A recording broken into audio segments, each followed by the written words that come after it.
Hey, what's going on, everybody? Welcome back. It's Chris, or Meat Wagon. Welcome back to the PC build, and now we are actually putting components together. We're starting to mount some stuff into the case, and I'll do and show what I can here. But you got to remember, with the camera and the way I would normally work, this thing would be like right in front of my face, and I'd be in like this, so you wouldn't be able to see me or the inside. So what I'm going to try and do is show you as much as I can like this. We'll get to a certain point, and then we'll stop, and I'll wait to do the next video until you guys actually catch up in the series and see it, if there's any questions or there's something that you guys would like to see a little bit more clear, like me landing all the wiring, you know, wire terminations and things like that, or if I need to go in depth about how you mount this stuff, because it's pretty straightforward, all this stuff is. So let me just go over what I did between the last video and this video. I had said I was going to mount the CPU cooler, which I did. Now, one problem I ran into is because this RAM is so big, it's so tall, latest generation, they're going bigger and bigger heat sinks on them. It actually, the two sticks on the inside ran into the fans of the CPU cooler. So I looked on the internet a little bit. I know that with the other RAM I used in one of my other PCs, I actually had to take some of the heat sinks off. So that's what I did. I took off the heat sinks, half of them, on the two inside ones. That's all it took. But I mean, look how tall that is. I took off half of the heat sink of the RAM, and it went right in place, no problem.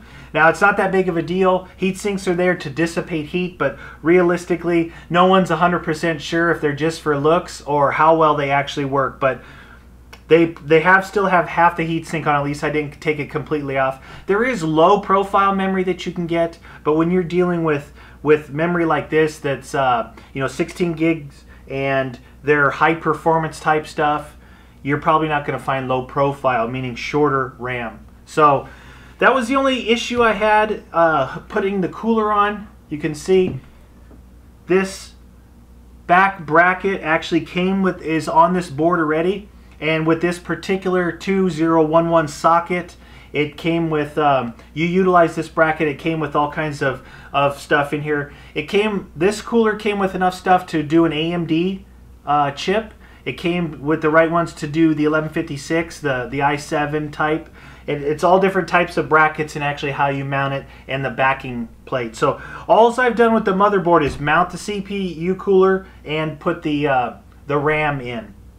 One thing I wanted to talk about or mention real quick, what I didn't mention in the previous video, was another way to save money if you're building it yourself is to buy OEM equipment, all right? And what OEM actually stands for is Original Equipment Manufacturer.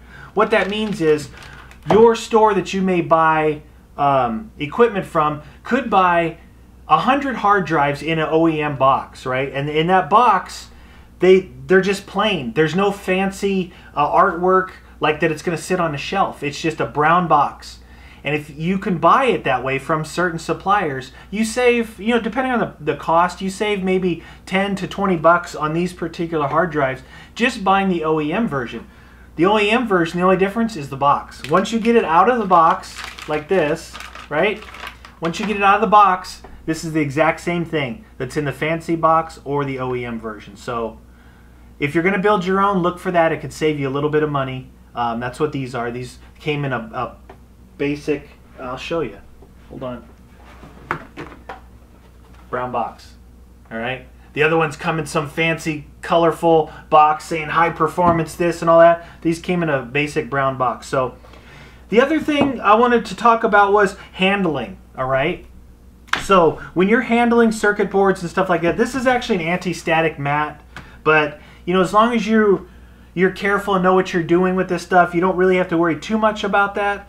But when you're handling things, right, try and handle things from the edges. Try and grab plastic pieces or shrouds like this. See this shroud? You can hold this from its shroud. This is the main thing that you want to watch out for. The gold pins or the fingers that slide into like the memory slots. That's what you never want to touch, that stuff. You don't want to get the oil from your skin on these pins. You can see there's a protector on here. When I take that off, it's going to be right before we actually put this into the board. So just be aware, be cautious to how you grab and how you handle things. Look for shrouds, plastic parts, or the edges of the board, and you'll be safe that way. You just want to do, I mean, these components are pretty tough nowadays. They're not nearly as sensitive as they used to be, but still, take caution and practice good awareness when you're handling your equipment here. Now, as far as the case goes, I've mounted the Blu-ray player. It just slides in. You pop out one of the front panels, right? It just has little, it just pops out. Just has little hooks holding this in. You pop out as many as you need to for the equipment that you're going to put in.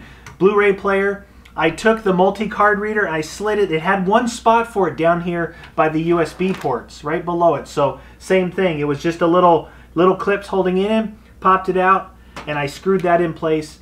This particular case has these quick release holders. So if I can, I use them, but I will usually put an extra screw in the sides. I want it to be real stable. I actually have to ship this up to guns, so I need everything in here to be really solid.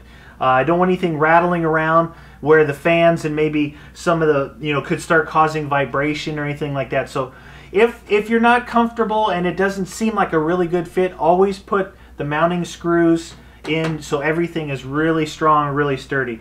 We've got the SSD card mounted in here. All I did was mounted this little bracket that I showed you. 4 short screws, very specific screws. Everything comes with its own screws. These are really, really short. You don't just go grabbing any screw and start threading it in there. One, they're fine machine thread, very fine thread. So you got to make sure that the thread pitch is right. You got to make sure they're not too long, because if you start going into something, it may go in there and crush the board. So use the screws. You can see I have like 4 different packs of stuff here. This came with the motherboard.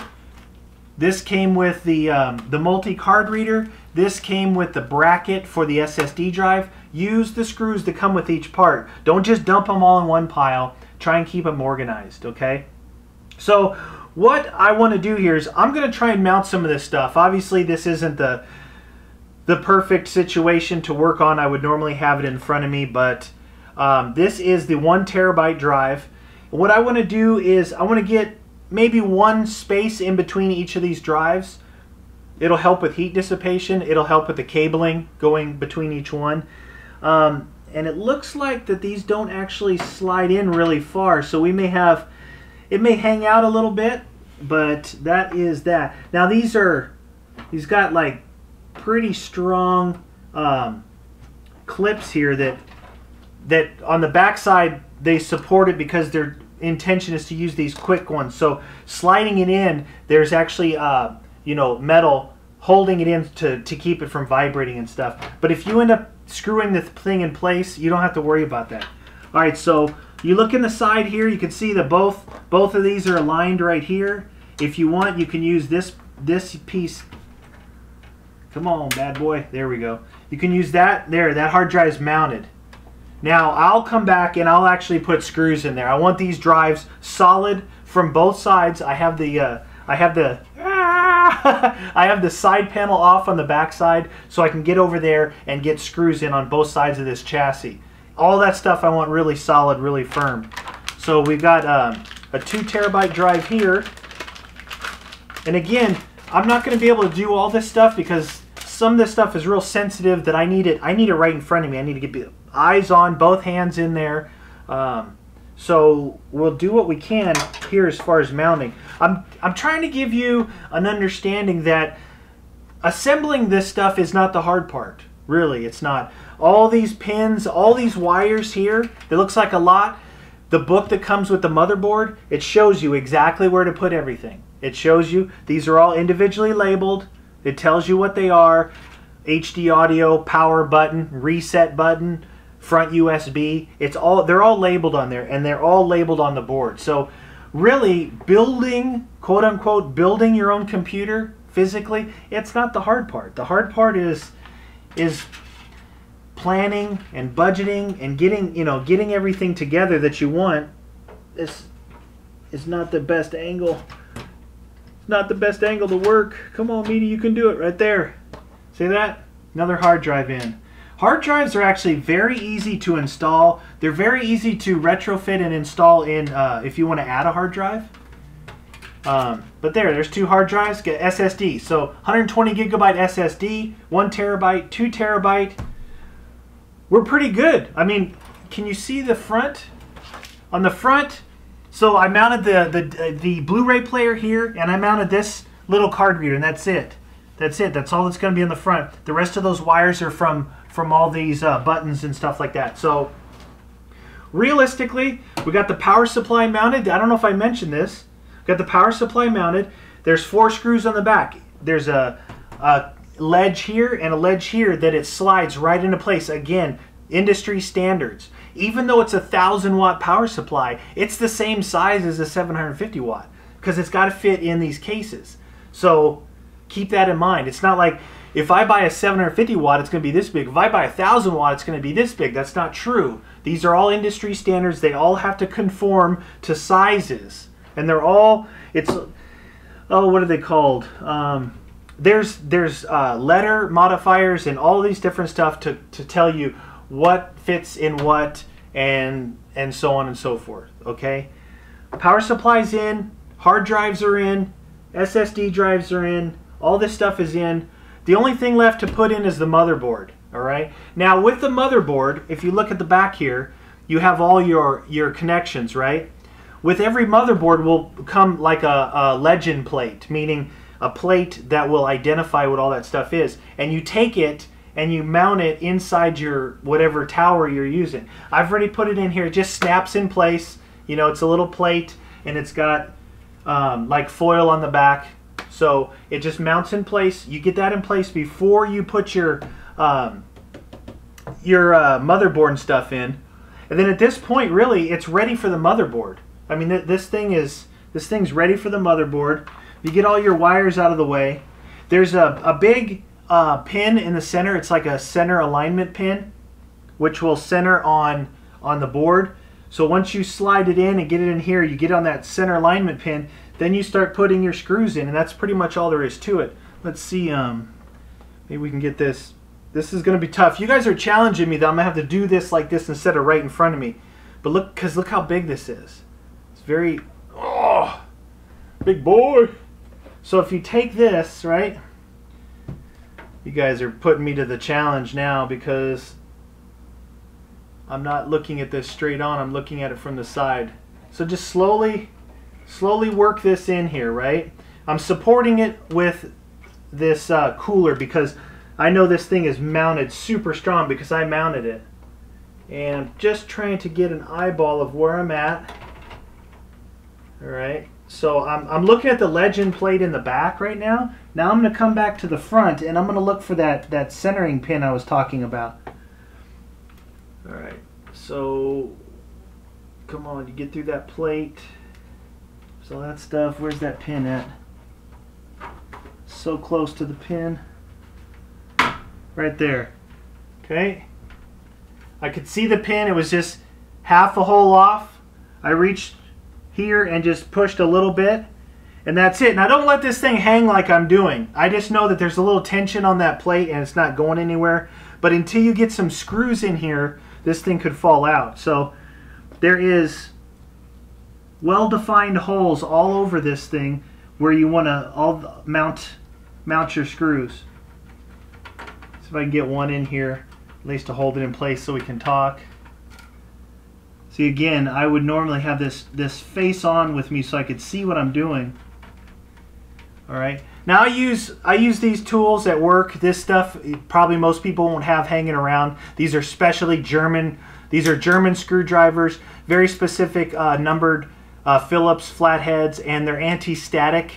So I use those at work. I had them long before I was thinking about building any PCs. So, you know, regular stuff you get from maybe your computer store. They have some specialty tools as well. Really, all I need to put this thing together is these two things. That's it. Flat and I don't even really need the flat. It's really just almost everything is the Phillips. So these are nice screwdrivers. They've got the pivoting end on it. So if you're holding with one hand, you can turn this because the end pivots. Nice screwdrivers. So I got one screw in there holding it up. I just wanted to show you some assembly. I know a lot of people want to see assembly, and that's what we did. We installed the two drives. You saw how ridiculously easy that was. We installed the motherboard. we did a lot of the work right here on flat ground. Get this big old thing put in there, get the RAM, everything put in there. The only thing left to put in is some cabling. Put our graphics card. Our graphics card is going to slide right in that slot there. I didn't really prepare for it. So these things, take this off the back. We need to see. You need to take a look and see how many slots this is going to take up. Looks like 3. If you look at that, there's 3 slots it's going to take up. Most cards take up 1, you know, depending on what the card is. I'm not saying most graphics cards, but most serial cards that you actually plug in back here only take up 1 slot. These bad boys take up 3. So this has got, you got to kind of see what the system is on the back of these things. Let's see. Hopefully I don't, I took this screw out. There we go. Come to Papa. Alright, so that comes out of place. There's one. See? Come on. That's one. Come off there. It wants to fight me. Oh, this one you need to bend the tabs. Some of them are still like have one tab and one tab where you just have to work it like this and it breaks off. The top one is smooth like this. The rest of them have the little tabs in place to where you'll have to just bend it. And what you want to do when you're doing this is be careful not to hit your motherboard, and be careful because it leaves a thin strip of metal between these two, right? Which you need. And if you bend this, that little metal can twist. So just keep an eye on it. Make sure that it's not twisting in your way. Let me make sure here that it's going to be 3 full slots. Yep, 3 full slots for this bad boy. So we got one more down here. And it's the same thing. It's got the little pins. This is usually where I use the flat blade just to, sometimes it's on the corners. Like on this corner here, it's kind of hung up. There we go. Alright, watch the motherboard. Just wiggle it back and forth and it'll just break off its 2 little tabs. So, alright. That's that. Get this up out of the way. You can see how in a smaller case like this, it's going to be really important with the wiring, how I run the wiring and things of that sort. So, this, let's see what kind of tabs these have. Looks like they have little wing type locking tabs, so when this slides all the way in, it's going to snap and hold this in place. You know what? I don't have all the screws in. I'm not going to put this big heavy graphics card in there without all these screws in, because end up too much force. Plus I need to be able to get up in here to get them all in. But you can see, to put the graphics card in, you're going to obviously remove this strip, right? Look at the way it goes. Look at where the strip is. It's got the flat side, so from the strip to this side it's really shallow, so it can have clearance on all your stuff here. Down below it's actually going to take up 3 spots. So if you want to put another one of these in there, which the motherboard comes with the what is it? It's Crossfire and SLI for the 2 different brands. That means you're tying multiple GPUs together, all right? And there's enough room in here. You look at, there's 4 slots. So you'd put one here and one here. So it works pretty good. But that's all that, look, this is all it does. It'll end up sliding right in like that. That's it. The only difference is I take off that blue protection piece and it slides right in, right there. And that's how it's going to sit. I'm not going to put it in yet because I have to put all the mounting screws in. All right? Finish putting the mounting screws in. Now, here's what I'm going to do. I'm going to wait. I'm going to mount this stuff. I'll mount this and then I'll stop. I'll stop. I won't do any wiring. I won't do anything. I'm going to wait to see the responses on these videos to see if there's something that you guys want to see maybe explained a little bit more. Maybe if you want to go into really good detail with mounting the cabling, or if you just say, looks good, having fun so far, finish that thing up and let's fire it up. But I'll just wait, because all these videos up to this point, obviously, I'm in the same shirt, I'm sitting at my dinner table, my dining room table doing this. They've been all consecutive. So I will wait for the next video to see exactly what you guys want to see, if you want to see some more detail. But I mean, obviously we're pretty far into the build. I just want to know if you guys want to see, like, because look, let me show you. This is how I normally be building this thing, right? You wouldn't be able to see me. You wouldn't be able to see the computer. I'd be all up in here with wires and doing all this. That's how I'm going to get all those screws in there. That's how I'm going to route all this wiring. So it's hard to do everything, and plus it would be out. You know, it'd probably take me about an hour and a half to get everything mounted and all wired. Can't just keep rolling nonstop. But I hope what I'm showing you guys is helpful and entertaining. And I think we'll cut it off. Hey, my light just died. What? Anyway, I guess that's cue to cut it off. Look, it all went dark. So I will wait to make the next video to see what you guys are thinking, and hopefully you PC experts out there aren't bashing me. That you know, it's good information for some of the novices like myself that just want to know a little bit about what goes into these things. So cut me some slack. All right, guys, thanks for watching. See you next time.